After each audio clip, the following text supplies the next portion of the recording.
Just 1 minute ago, a direct threat from Vladimir Putin has shocked the UK Parliament. MPs halted debates, security teams rushed into action, and within moments, Britain issued an urgent public response. My name is Rachel, and this is Quick TV UK. Stay with me, because what you're about to hear is not only unfolding right now, it may reshape the future of Britain's national security, the stability of Europe, and the balance of global power.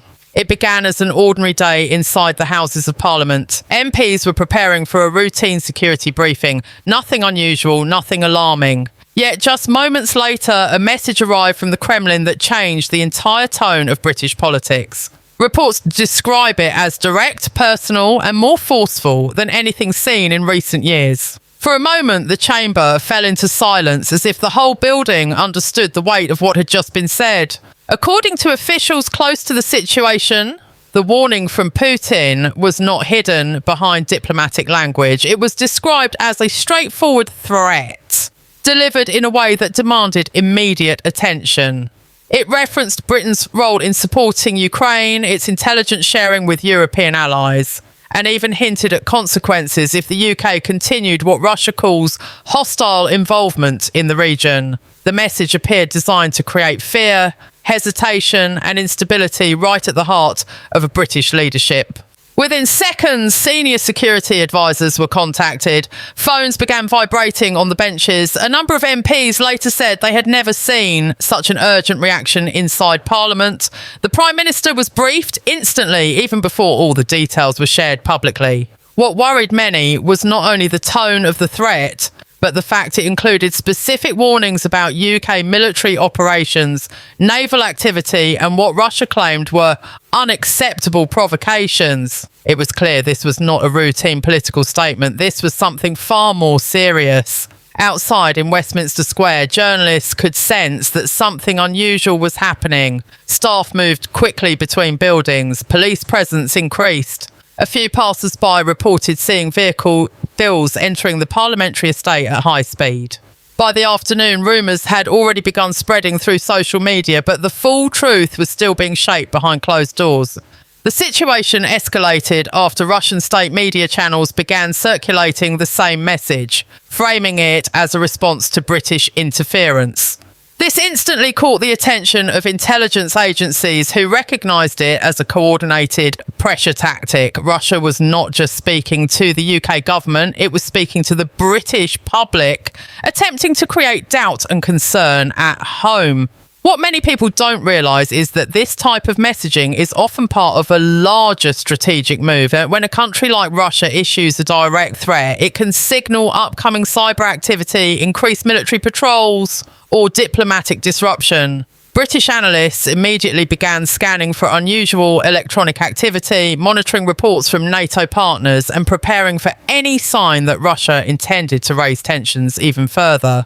But while the Kremlin hoped to unsettle Britain, the reaction inside the UK government was the complete opposite.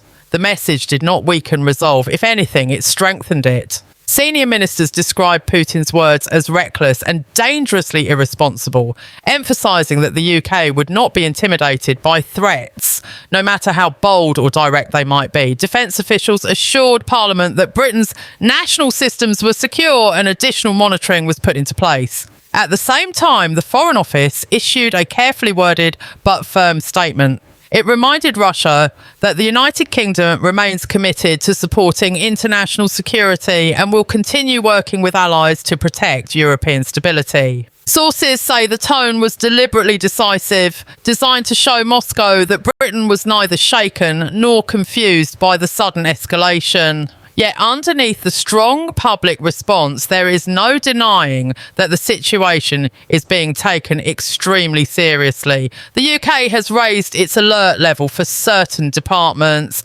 Key intelligence teams are operating around the clock, analysing whether this threat signals a shift in Russia's strategy.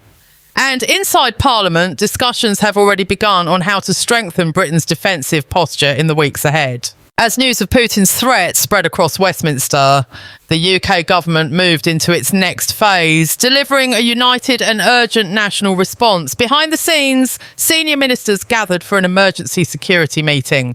These sessions, known informally as Cobra-level discussions, are held only when events outside Britain have the potential to cause immediate consequences at home. Today was one of those days. Inside the meeting room, advisors laid out the chain of events that had unfolded. Maps were displayed. Digital screens showed live intelligence assessments. And across the table, there was one question no one wanted to ignore. Was this threat a warning or the beginning of a new phase of confrontation? What quickly became clear was that the UK could not treat this as a typical political statement. Russia had chosen its words carefully and the timing even more carefully. The message arrived just as the UK was strengthening partnerships with NATO members, sending new equipment and increasing support for Ukraine. This made many analysts believe that the threat was deliberate, a calculated move designed to slow Britain down. But that is not what happened. Within hours, the Prime Minister made a decisive announcement in Parliament. Standing at the dispatch box, he declared that Britain will not bow to threats from any foreign power, and reaffirmed the UK's commitment to defending its allies. His voice was firm, and MPs across different parties nodded in agreement. For a brief moment, political divides disappeared. Everyone understood the seriousness of the situation. Outside Parliament, the Ministry of Defence also released a statement. It highlighted that the UK's military forces remain fully prepared and that no threat, verbal or otherwise, would change Britain's role in supporting European stability. Naval units in the North Sea increased their monitoring patterns, and cybersecurity teams were placed on high alert. Officials explained that this was not a reaction of fear, but a standard precaution whenever a high-level threat is issued by a foreign state. Meanwhile, diplomats from the UK reached out to several NATO capitals. Reports suggest that the conversations were brief but highly coordinated. The purpose was simple: send a message back to Moscow that any aggressive move toward the UK or its allies would be met with a unified response. NATO partners, including France, Germany and the United States, echoed London's concerns and reinforced their commitment to collective defence. This international support did not go unnoticed by Russia. State media channels began shifting their tone, accusing the UK of escalation and militarising the situation. But experts quickly pointed out that this type of narrative often appears when Russia's initial attempt to intimidate another country fails.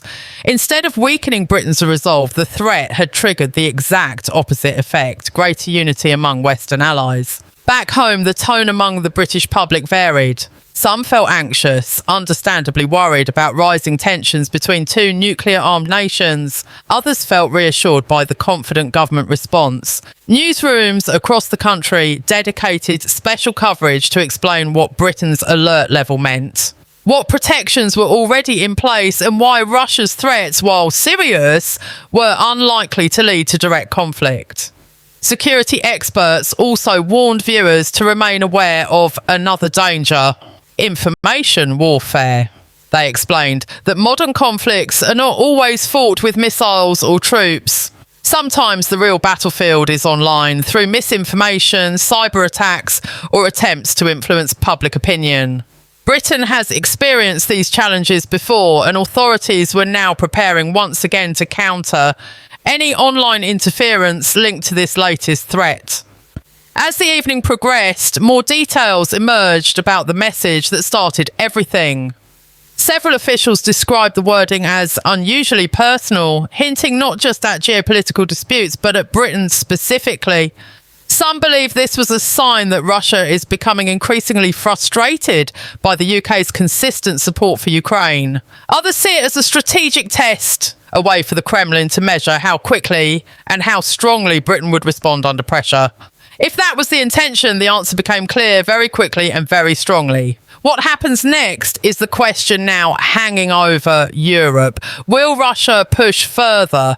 Will this threat be followed by cyber attempts, airspace provocations, or diplomatic clashes? Or was it simply a political message sent during a moment of tension? For now, UK officials say they will continue to monitor every movement, every signal, and every shift in Russia's behaviour. Britain has reinforced its alliances, secured its networks, and strengthened its defensive posture.